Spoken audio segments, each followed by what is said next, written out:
Welcome back to Gubs Retro Games, everybody.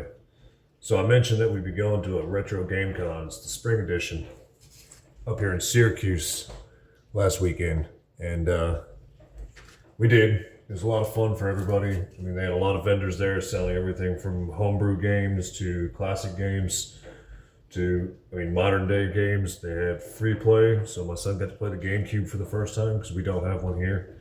He loved that. I don't remember the name of the game he was playing. It was like robots fighting in the desert. You had to pick like a pilot and a co-pilot for the robot.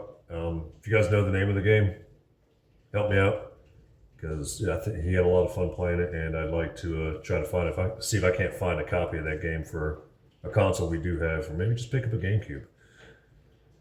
But it was a lot of fun. Unfortunately, the phone we were using to record that ended up broken, so I don't have any footage of that.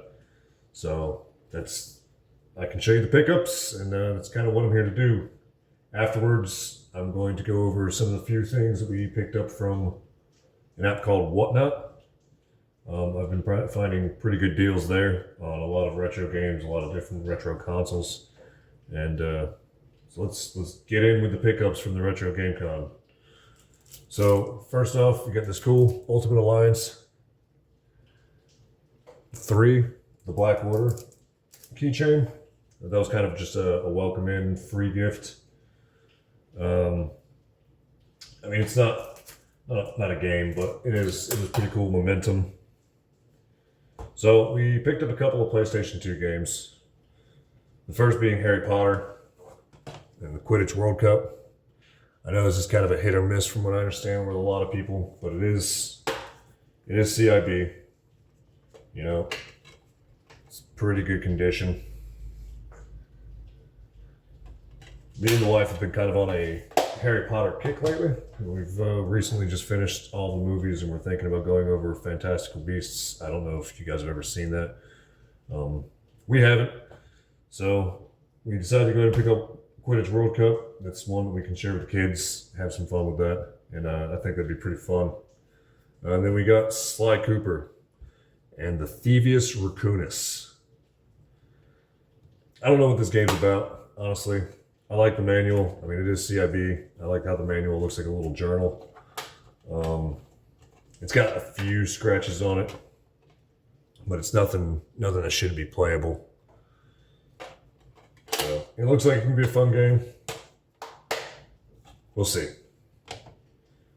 All right, and then if we head over to the Xbox, my son is a huge Sonic fan, and he was actually jumping up and down excited when he saw this game. And obviously we had to get it. So it's Sonic Unleashed. It is complete in box as well. And we don't have a 360, but we do have, it's got some scratching there. We do have the Xbox One. So that's something that we, backwards compatibility, so we can still play those. That's pretty cool. My son's played this a few times. It looks like a lot of fun. It's kind of the typical Sonic game from what I can tell so far. Run fast, collect rings. But, he enjoys them. This isn't the only Sonic game he's played. And he's liking that one a lot so far. Moving over to the SNES, we got a copy of Dungeon Masters. Now, I've never played this one either. I'm excited to add this to my collection. Again, I'm kind of big on the SNES. I enjoy collecting that more so any other console personally. But from what I understand about Dungeon Masters, is it's a PC port, and the original PC game actually won all sorts of different awards for how new and fresh a lot of the ideas were. And it's really cool to think, because from what I understand, this game is actually accredited to the modern day leveling system, whereas you play through the game, you get the experience, you get a little bit stronger. And from what I understand, this game is what actually introduced that. So to me, it's kind of almost like a gaming piece of history. And I thought that was really cool to add to the collection. Lastly, we're going to move over to Game Boy. So first we got Dragon Warrior Monsters, and this came with the clamshell, so that was pretty cool. Something to kind of protect it. So This game was a spin-off to the original Dragon Warrior series. I also really enjoyed playing those. It's the same thing as, you know, you collect monsters, you breed them to make, and you can make stronger monsters depending on the variants that you make. And while it might sound like a little bit like Pokemon, it was actually one of the first monster collecting games to gain significant traction. I mean, Europe specifically, as it was released in Europe first. But I'm glad I found it. It's one that I've been looking for a little while, and I found it at a pretty good price, I thought. And I'm having fun with it so far. I'm looking to add probably the sequel. They did make a Dragon Warrior Monsters 2, and I think I'm going to be keeping my eye out for that. And then this one's a little. This is the last one we picked up at the GameCon. This one's a little different. So it's a French translator by Infogenius.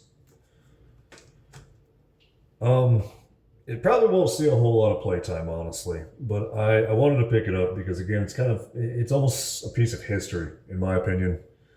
It kind of shows what Game Boy and Nintendo were trying to do with their system and how essential they wanted it to be in everyday life. And I mean, obviously the main target here was probably college students and travelers, but I thought it was a pretty cool piece. I've never even heard of it until I saw it and looked it up. And I mean, it's legitimate. There's also a Spanish one out there, but I thought that was really cool to pick up because I've never seen that before, and I'm happy to add that as well. So that wraps up what we got at the GameCon. I was pretty happy with what we picked up. I was actually looking for a copy of Earthbound when I got there, but could not find a copy. So that was kind of disappointing. But hey, there's always the next one.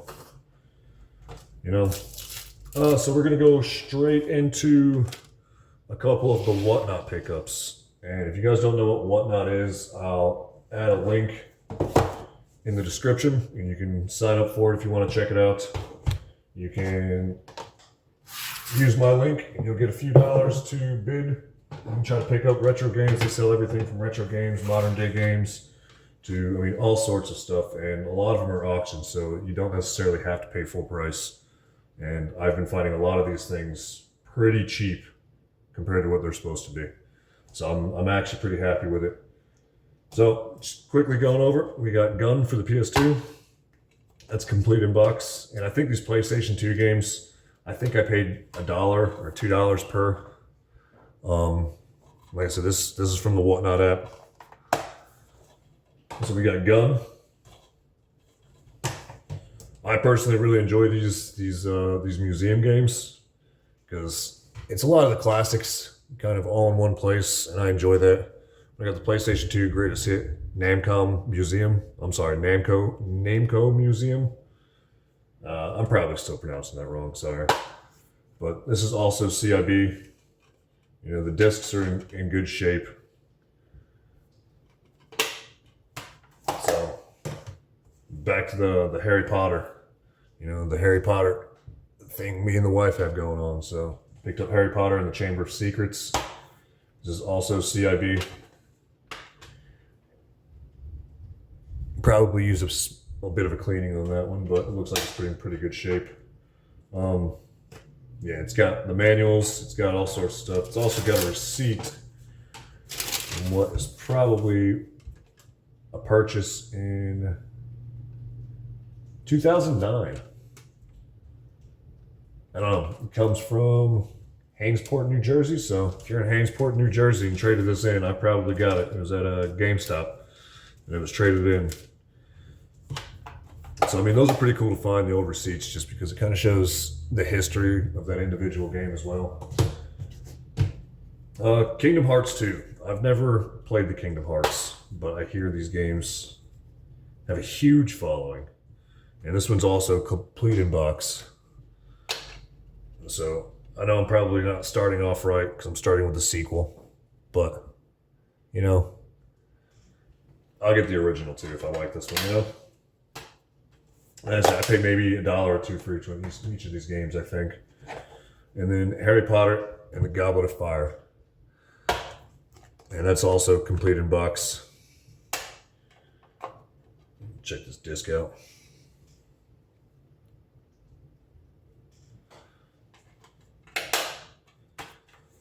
moving over kind of concludes our PlayStation 2.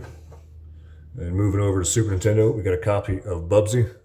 So that's another great title for me to add. I think I'm up to like 75 games now. I know for North America alone, there was like 720 releases for the Super Nintendo. So I'm just slowly taking them off as I find them at good deals. I don't want to overpay for them, but I am happy to add some of these titles as we can. And this has been something I've been looking for a long time. So if you don't know what the Game Genie is, it also came with the manual. I think this one cost me $10, I think. It was in another auction. But the Game Genie was essentially, you plug this into the Super Nintendo, you put your game here, and it's going to open up a sub-menu, and you essentially find your game, and you go through this book. And this book has all sorts of games just all through it with different codes. And they tell you what you want to do. So for example, James Bond Jr. I can go through and type in this code in the Game Genie, and I don't know why somebody would want it. Maybe an original hardcore mode, but you can start with 1 life instead of 5. And it just adds a little bit of variety to the old games, and it makes them you get to experience them in a different way.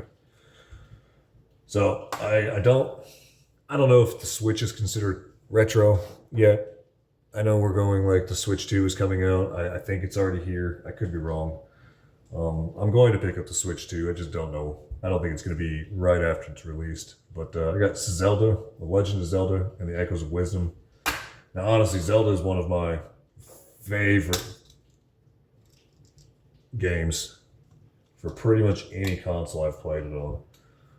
So I know this one's a little bit different than what most of them are.